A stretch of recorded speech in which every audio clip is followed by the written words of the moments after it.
এতিমদের সর্দার।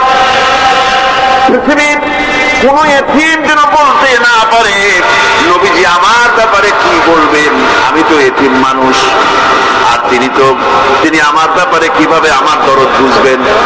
নবীজিকে আল্লাহ পাক কেমন এতিম বানালেন, সমস্ত দুনিয়ার এতিমদের সর্দার বানালেন। মায়ের পেটে যখন তিনি ছিলেন, 6 মাসের সময় মায়ের পেটে থাকাকালীন বাপের এতিম হয়ে গেলেন। যখন প্রসব বেদনা শুরু হয়েছে মায়ের, দুনিয়ায় যখন তিনি আসবেন,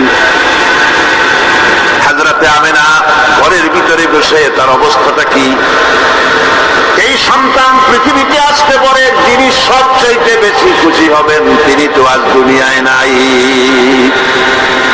মনের ভিতরে কত কষ্ট। আল্লাহ রাব্বুল আলামিন তার হাবিবকে দুনিয়া আনলেন।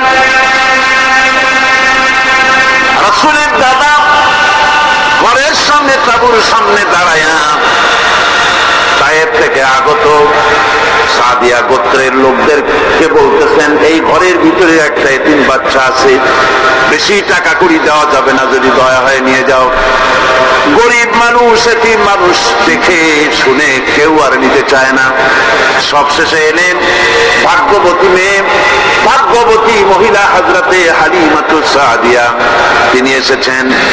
কোনো ছেলে পেলে পায় নাই, সকলের শেষে তিনি এসেছেন। আব্দুল মুত্তালিব বলছেন, এই ঘরের মধ্যে একটা এতিম বাচ্চা আছে, দয়া হলে নিয়ে যেতে পারো।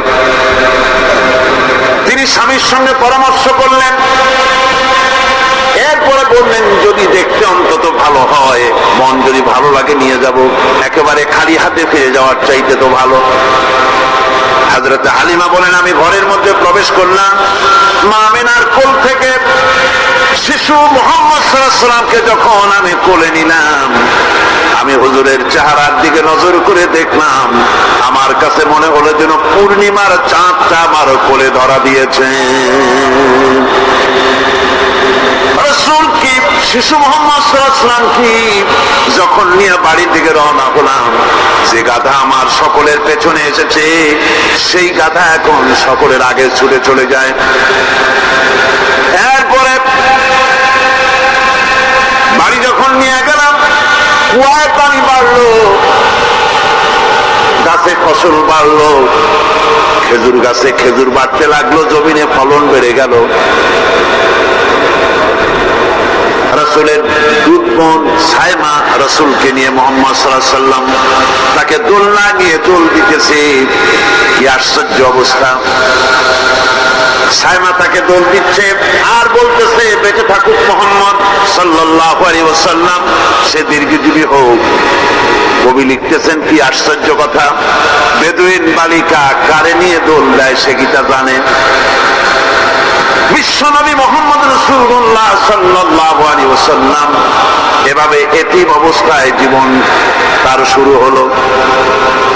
যখন তিনি ফিরে এলেন 6 বছর বয়সের সময়, যখন মায়ের কাছে তিনি ফিরে এসেছেন, প্রতিদিন তিনি খেলা দেখতে যান ময়দানে।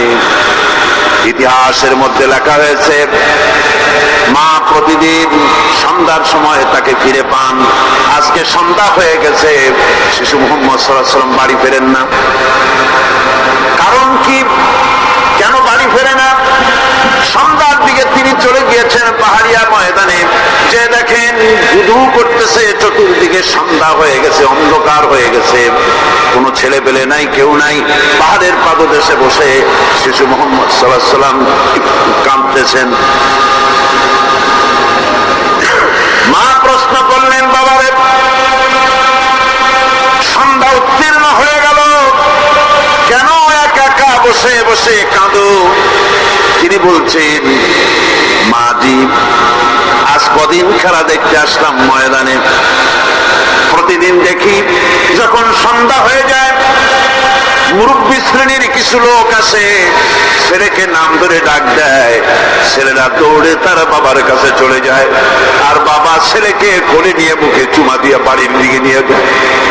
আমি আজ কদিন পর্যন্ত এই ময়দানে এলাম, কোনদিন সন্ধ্যা বেলায় তো কেউ এসে আমাকে মোহাম্মদ বলে একটা ডাক দিল না। আমার আব্বা কি নাই? আল্লাহ রাব্বুল আলামিন বলেন, আলাম ইয়াজিদকা ইয়াতীমান ফাআওয়া। এরকম এতিম অবস্থায় পেয়ে আমি কি আপনাকে আশ্রয় দেই নাই? আপনাকে আমি পেয়েছি এতিম অবস্থায়, এরপরে আমি আপনারে আশ্রয় দিলাম। ওয়া ওয়াজাদাকা দাল্লান ফাহাদা। এরপরে আমি আপনাকে পথ হারা পেলাম, আমি আপনাকে পথের দিশা দিয়া দিলাম। ওয়া ওয়াজাদাকা আইলান ফাআগনা। এরপরে আমি আপনাকে দরিদ্র অবস্থায় পেয়েছি, তারপরে আমি আপনার দারিদ্র মুক্ত করেছি আপনাকে। সুতরাং ফাআম্মাল ইয়াতীমা ফালা তাকহার ওয়া আম্মাস সাইলা ফালা তানহার ওয়া আম্মা বিনি'মাতি রাব্বিকা ফাহাদ্দিস। সুতরাং নবী, ইয়াতীমের প্রতি নির্মম ব্যবহার করো না, ইয়াতীমের প্রতি ভালো ব্যবহার করো, নির্মমতা দেখাইও না। আর ভিক্ষুককে ধমক দিও না, রূঢ়তা দেখিও না। আর আল্লাহর নিয়ামতের প্রশংসা করো। বহুত মানুষ আছে এতিমরে গলায় ধাক্কা দেয়। মানুষ যখন ভিক্ষা নিতে আসে, গরিব মানুষ ভিক্ষা চাইতে আসছে, ওই মেয়ে আপনি একটু জানো, দোয়া করুন জানো, বাড়ির এই কাজ করবা, এইসব আজে বাজে কথা বলে ভিক্ষা দেয় না। সাহেলকে ধমক দিতে রাসূল করিম সাল্লাল্লাহু আলাইহি ওয়াসাল্লাম নিষেধ করেছেন, সাহেলকে ধমক দিও না। গাড়িতে বসে যাচ্ছেন সাহেব, ট্রাফিক মোড়ে যখন সিগন্যাল জ্বললো, গাড়িগুলি দাঁড়ায় গেল, ফকির এসেছে, হাত নাই পাও নাই, বুড়া মানুষ, একটা পয়সা বার করে না। আবার এই মানুষটি ওই ফকিরকে ধমক দিয়া বার করে দিল। এরপরে এই লোকটি যখন কোনো মাজারের কাছে পৌঁছে গেল, 500 টাকার কড় করে নোটটা ফেলে দিল। বলেন টাকা দরকার কার? মরা মানুষের না জিন্দা মানুষের? কার দরকার? যার টাকা দরকার ছিল তারে দেওয়া হলো না, যার দরকার নাই তারে দেওয়া হলো। এরপরে লোকটা না খেয়ে যখন মারা গেল, পথের ফকির, রাস্তার ফকির, না খেয়ে মারা গেছে। এরপরে তার কাপড়ের কাপড় নাই, লোকটাকে রাস্তার উপরে শোয়া একটা ছেঁড়া কাপড় দিয়ে ঢেকে রেখেছে। বড় লোকেরা সাহেবরা তখন গাড়ি দাঁড় করে আর 5টা টাকা 2টা টাকা করে তার লাশের উপরে মারতেছে। এটা মানবতার এর চাইতে লাঞ্ছনা, মানবতার জন্য এর চাইতে গঞ্জনা আর কিছুই হতে পারে না। মানবতার প্রতি লাঞ্ছনা এর থেকে আর দুর্নীতি কি হতে পারে? বেঁচে থাকার সময় 1টা টাকা আপনি দিলেন না, মরে যাওয়ার পর বিদায় হয়েছে বালাই, এখন দেওয়া শুরু করেছে। আমার বন্ধুগণ, এজন্য এতিমের প্রতি দরদ করার জন্য আল্লাহ পাক কোরআনের ভিতরে পরিষ্কার বলেছেন।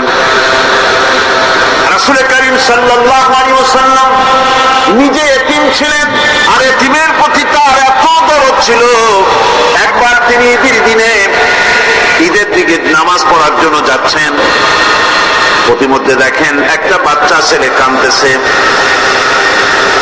এই রাস্তায় কত মানুষ গেল, কেউ দাঁড়ালো না, থমকে। বাচ্চার ক্রন্দন কাউকে থামাইতে পারলো না। কিন্তু বিশ্ব নবী, দয়ার নবী, রাহমাতুল লিল আলামিন বাচ্চার কান্না দেখে পাও বাড়াতে পারলেন না। নবীজি দাঁড়ায় গেলেন, জিজ্ঞেস করেন, ও বাচ্চা, ঈদের দিনে কাঁদো কেন? ঈদের দিনে তো কাঁদতে নাই। বাচ্চা বলে, তোমার কাছে বলবো না, আমি সেই সকালবেলা থেকে বসে আছি। আমি যদি মক্কার আব্দুল্লাহ পুত্র মুহাম্মদ রাসূলুল্লাহ সাল্লাল্লাহু আলাইহি সাল্লামকে পাই, মনের দুঃখ তার কাছে বলবো। বিশ্ব নবী জমিনের উপরে বসে বললেন, বাচ্চারে কোলের উপরে উঠায় বলেন, বাচ্চা বলো কি তোমার দুঃখ? তুমি যার জন্য বসেছো আমি তো সেই এতিম নবী, কি বলতে চাও? বাচ্চা বলতেছেন, ইয়া রাসূলুল্লাহ, গেছে। সেই ছোট্টবেলায় একেবারেই তখন মায়ের পেট থেকে আমি আসার পর বাপ মরে গেল, আমার মা আর একজনের সঙ্গে বিয়ে বসেছে। সেই পুরুষটি আমারে দেখতে পারে না, আমার মা যদি আমারে কোলে করে এসে সহ্য করতে পারে না, আমারে চুমা খাইলে সহ্য করতে পারে না, আমারে খাবার দিলে মা মার খায়। আজ ঈদের দিনে রাতে আমার মা আমাকে বলল, বাবারে তোমার কপাল খারাপ, তোমার বাবা মারা গেছে, তোমাকে সাহায্য করার কেউ নাই, আমি তোমার যত্ন করতে পারলাম না, কোলে নিয়ে চুমাও দিতে পারি না, আমার এমনই কপাল খারাপ। সুতরাং এতিমের দরদ এতিম ছাড়ার কেউ বুঝবে না। তুমি আজ চলে যাও, ওই রাস্তায়, ঈদের রাস্তায় দাঁড়ায় থাকো, মাঠের রাস্তার পাশে, বিশ্ব নবীর কাছে তোমার দুঃখ বলো, এতিমের দুঃখ তিনি বুঝবেন। আমি মায়ের কথা মতো এই জায়গায় এতক্ষণ বসে আছি, হুজুর আপনি দয়া করে, আমার কথা তো আপনার কাছে বললাম, আমার মনের এই দুঃখ। নবীজি বাচ্চার কথা শুনতেছিলেন, চোখ দিয়া পানি পড়তেছিল, বাচ্চাকে বুকের সঙ্গে জড়িয়ে ধরে নবীজি বলেন, এতিম মুহাম্মদ সাল্লাল্লাহু আলাইহি ওয়াসাল্লাম যদি তোমার পিতা হন আর হযরত আয়েশা যদি তোমার মা হয়ে যায়, বলো তোমার মনের দুঃখ মেটে নাকি? ছেলে দুঃখে কেঁদে উঠলো আর বলল, ইয়া রাসূলুল্লাহ, আপনি যদি আমার পিতা হন আর আয়েশা যদি আমার মা হয়ে যায়, এর থেকে বড় সৌভাগ্যের আমার তো আর কিছুই নাই। নবীজি এতিমকে বাড়ি নিয়ে গিয়ে হযরতে আয়েশার হাতে তুলে দিয়ে বললেন, আয়েশা রে, পবিত্র ঈদের দিনে আল্লাহ রাব্বুল আলামিন তোমার জন্য একটা উপহার পাঠিয়েছেন, এটা যত্ন করো। এতিমের প্রতি দরদ রাখার জন্য আল্লাহ রাব্বুল আলামিন বলেছেন, এতিম, মিসকিন, বিধবা, অসহায় লোক, তাদের প্রতি যাতে করে মুসলিম সমাজ লক্ষ্য রাখে, সেজন্য আল্লাহ পাক নির্দেশ করেছেন। বুখারী এবং মুসলিম শরীফের হাদিসে এসেছে, আস-সাই আলাল আরমালাত ওয়াল মিসকিন কাস-সাই ফি সাবিলিল্লাহ। বিধবাদের জন্য, মিসকিনের জন্য কেউ যদি কোনো উদ্যোগ গ্রহণ করে, কেউ কোনো সাহায্য দেয়, জিহাদের ময়দানে জিহাদ করে আল্লাহর রাস্তায় যে সওয়াব পাওয়া যায়, যে মর্যাদা পাওয়া যায় আল্লাহর কাছে, এটি মিসকিন বিধবাকে সাহায্য করলে সেই সওয়াব আল্লাহ রাব্বুল আলামিন আমলনামায় দিয়ে দেন।